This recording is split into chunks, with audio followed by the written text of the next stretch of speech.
Hi, this is Michael, and this is another look at the Nespresso Essenza Mini. I reviewed this originally almost 2 years ago, and it has worked flawlessly during that entire time.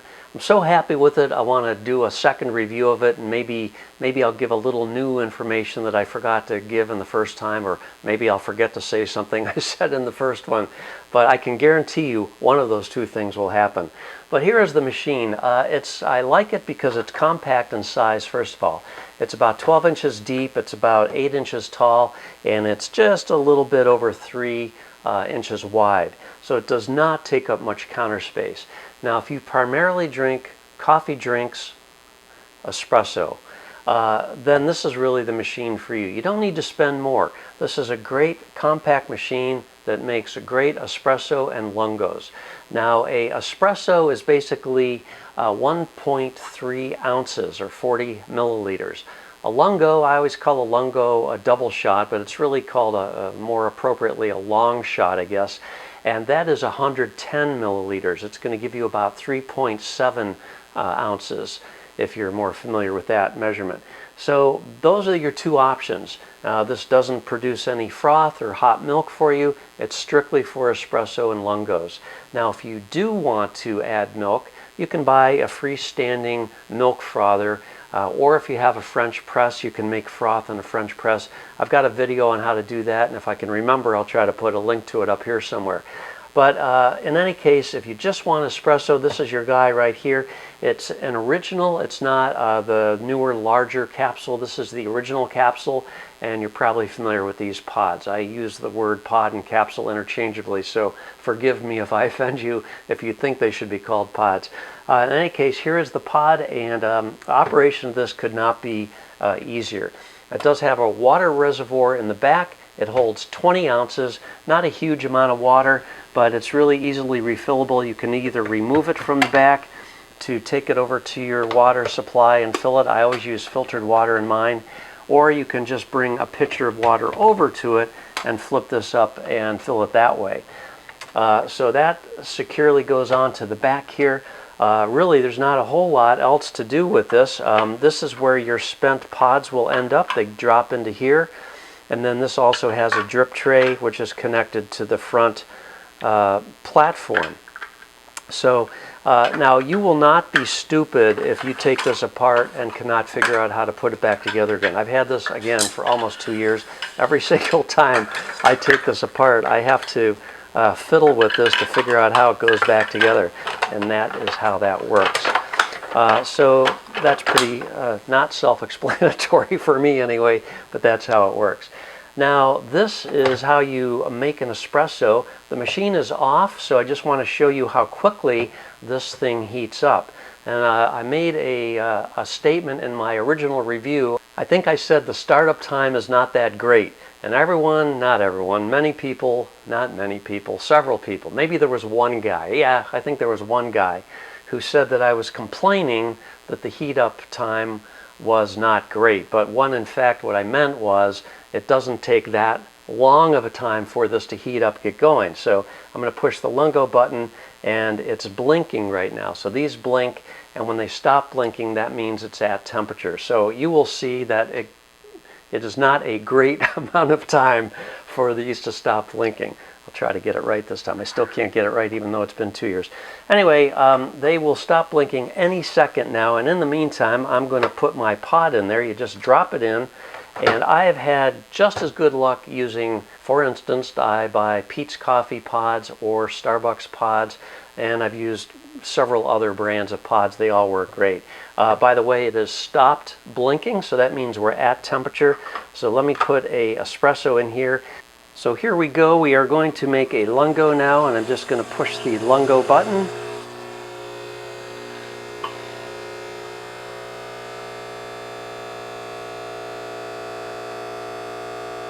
It's not that loud. It just has kind of a buzz sound to it.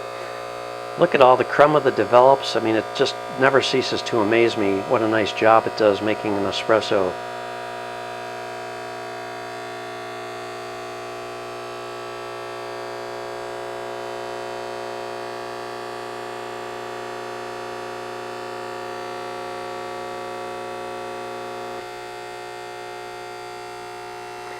So it will continue to drip a little bit. Whether you want to get every last drip out, that's totally up to you. Once it slows down to about one drip every couple seconds, I just remove the cup, and there is the Lungo with a very nice amount of crema on top. There's one thing about this machine that I want you to know about is if you're not happy with the volume of espresso or the Lungo that the machine produces by default, you can change that. And the way you change that is you simply put a cup under there and you press and hold the button for whatever size you want, either espresso or Lungo.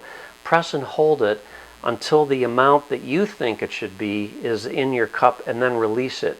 And that will reset this to whatever your choice is.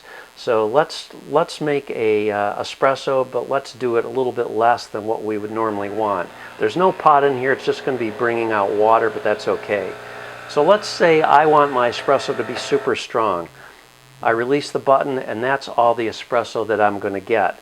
Now, if I want to reset this back to factory, oh, by the way, you can do the same thing with the Lungo. So you just press it and hold it, and then release it as soon as the volume is at the level you want. Now, you don't have an unlimited, you can't make a cup of espresso. In any case, you might not want to even change that, because why would you want to water down your espresso, which is what you're really going to be doing? So there's only so much coffee in these pods, and if you want to make it a larger cup, it's going to be very watery. So if you want a larger cup of coffee, if a Lungo isn't enough for you, you want to make 2 Lungos using 2 pods. That's how you get more volume. You don't want to use more water for one pod. That'll just water it down and ruin the espresso completely. So to reset this, you want to unplug it, turn it off basically, plug it back in, and then you press the Lungo button for 5 seconds. 1, 2, 3, 4, 5. And when you press it for 5 seconds, then they will blink 3 times. That means you've been reset to factory settings. So let's just confirm that. You can see this is about half full.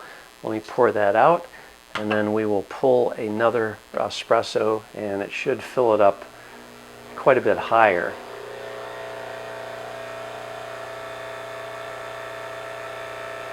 And of course it did, because I just reset it to the factory spec. So you can see that now it's about 3/4 full. The Essenza Mini does have an energy saving mode, and the default is for the machine to shut off after 9 minutes of non-use. However, there is an additional setting that you can lengthen that to 30 minutes. So if you've got a couple people in the morning that are going to want to be getting espressos and you don't want it to shut off so quickly, you can change this to 30 minutes. The way to change it or to switch between the 2 settings is when the machine is off, then go to the espresso button and hold it for 5 seconds.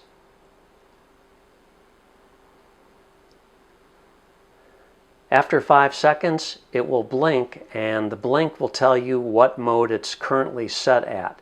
1 blink means that it's set to the default 9 minutes. If you want to extend that to the 30 minutes, then you simply press it 1 time, and then you'll get a double blink. A double blink means that the machine has been set to 30 minutes, and to put that into the memory, then you push the Lungo button and hold that for 5 seconds.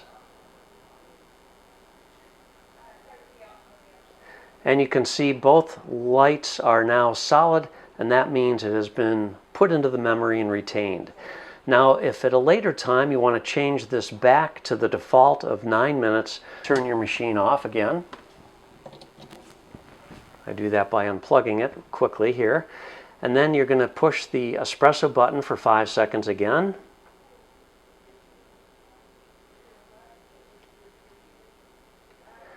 And it should be double blinking, which it is. We want to change it back to the 9 minutes, which means we want a single blink. So we just push it 1 more time, and now it's a single blink. We want to put that into the memory. We push the Lungo for 5 seconds.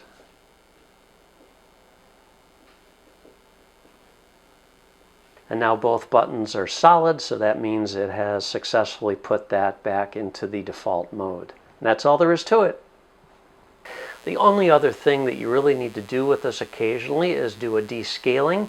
This does not have a reminder for you to descale it, but just typically you do want to descale it. Now, Nespresso does make their own descaling product, or I just honestly run vinegar through this just like I would with a regular drip coffee machine. Every once in a while I just run some vinegar through it, don't put a pot in, and just run some water through here a couple times, and then I use clean water to flush the system out again. But that is about it. This thing works great.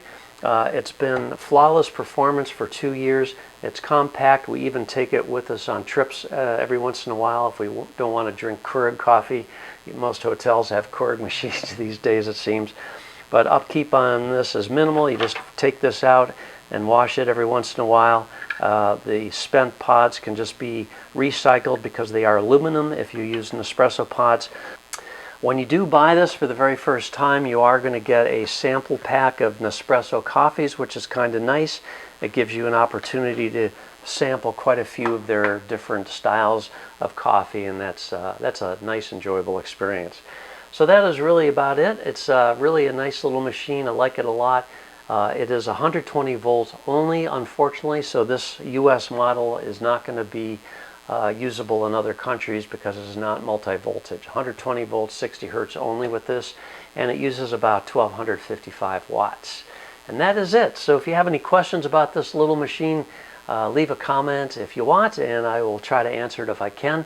Coming soon will be a review of the Nespresso Creatista Plus. This is a machine that I recently got to replace my Grand Latissima, which was nothing but a big headache. And so I will be reviewing this very soon, so keep an eye out for that too. Thanks a lot for watching, guys. Hey, I hope you hit that subscribe button. It really means a lot to me, and we'll catch you next time.